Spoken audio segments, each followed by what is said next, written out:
बहुत समय पहले पहाड़ों और हरे भरे खेतों से घिरे एक सुंदर गांव में रोहन नाम का एक लड़का रहता था।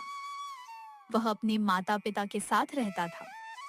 उनका परिवार बहुत साधारण था, लेकिन वे खुश थे। रोहन बेटा, आज भेड़ों को जंगल के पास वाले मैदान में चराने ले जाना। जी माँ, मैं उनका अच्छे से ध्यान रखूं। रोहन के पास लगभग 10 भेड़ें थी। वो रोज सुबह उन्हें लेकर मैदान में जाता और शाम को वापस लाता। बेटा, ये भेड़े ही हमारी कमाई का सहारा है। रखूंगा, आप चिंता मत कीजिए पिताजी। दिन भर मैदान में केवल भेड़ें ही उसकी साथी थीं। धीरे धीरे उसे अकेलापन महसूस होने लगा। काश यहाँ मेरे दोस्त भी होते। कितना बोर हो रहा हूँ। एक दिन उसने दूर गांव के बच्चों को खेलते देखा। सब खेल रहे हैं और मैं यहाँ अकेला बैठा हूँ। तभी उसके दिमाग में एक शरारती योजना आई। अगर मैं चिल्लाऊं कि भेड़िया आ गया है तो सब लोग भागे भागे आएंगे, मजा आएगा। भेड़िया आया रे आया, बचाओ बचाओ। गांव वाले अपने काम छोड़कर दौड़ पड़े। कहाँ है भेड़िया? मैंने तो मजाक किया था।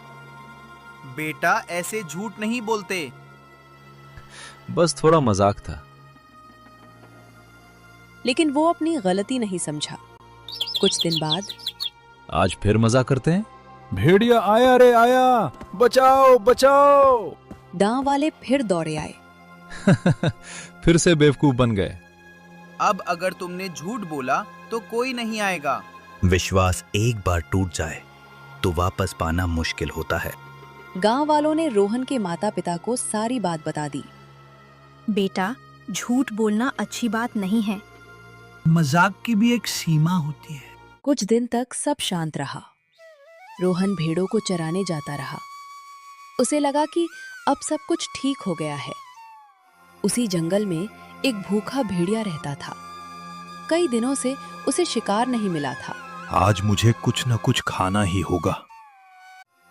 एक दिन भेड़िए की नजर रोहन की भेड़ों पर पड़ी। वाह, कितनी सारी भेड़ें। भेड़िया धीरे धीरे झाड़ियों से बाहर निकला। रोहन की नजर उस पर पड़ी। ये तो सचमुच का भेड़िया है। इधर उधर भागने लगा। रुको, दूर मत जाओ। भेड़िया आया रे आया, बचाओ। इस बार सच में भेड़िया आया है। गांव में लोगों ने उसकी आवाज सुनी। वो फिर झूठ बोल रहा होगा। हम नहीं जाएंगे।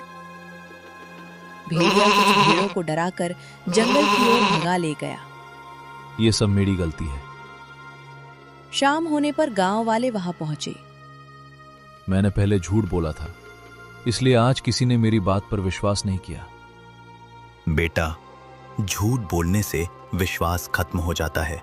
मैं समझ गया हूं, अब कभी झूठ नहीं बोलूंगा।